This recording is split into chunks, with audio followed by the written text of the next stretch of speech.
गणिताकडे पाहिल्यानंतर खूप अवघड वाटते, पण आपण सोप्या पद्धतीने काढूयात.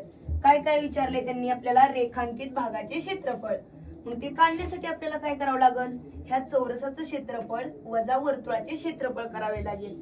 मग त्यासाठी आपल्याला काय पाहिजे? वर्तुळाचे क्षेत्रफळ काढण्यासाठी त्रिज्या माहित पाहिजे आणि चौरसाचं क्षेत्रफळ काढण्यासाठी बाजू माहित पाहिजे. मग वर्तुळाच्या क्षेत्रफळाला त्रिज्या दिलेली आहे, मग त्याप्रमाणे काढूया. पायची किंमत 22/7 गुणुले आर किती? 7. मग आर चा वर्ग 7 गुणुले 7. 7 ला 7 गेलं किती आलं? 154 चौसेमी. आता आपल्याला त्रिज्या दिलती म्हणल्यावर लगेच काय काढता आलं? वर्तुळाचं क्षेत्रफळ काढता आलं. परंतु आता चौरसाची बाजू माहित नाहीये. मग बाजू काढण्यासाठी आपल्याला कर्ण माहिती झालाय, तो आहे 14. मग कर्णावरून बाजू कशी काढायची? तर चौरसाचा कर्ण बरोबर बाजू गुणुले √2. कर्ण किती आहे? 14 बरोबर बाजू गुणुले √2. हे √2 गुणुले इकडे आल्यानंतर काय येणार? भागिले. मग 14 भागिले √2. मग आता असं कन्फर्म आहे का? नाहीये. हे √2 कसं घालवायचं मुलांनो?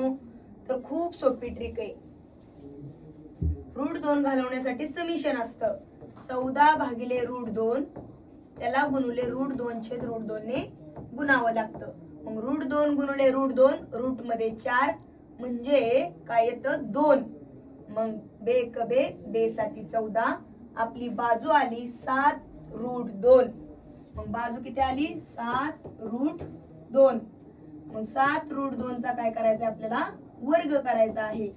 मग 7√2 गुणुले 7√2. 7 गुणुले 7 49 आणि √2 गुणुले √2 किती येतं? 2 येतं. मग 49 गुणुले 2 98. 98 चौसेमी.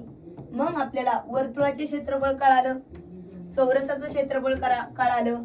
मग ह्या दोघांची जर आपण वजाबाकी केली तर आपल्याला रेखांकित भागाचं क्षेत्रफळ मिळेल. 154 वजा 98 किती येईल? 56 चौसेमी.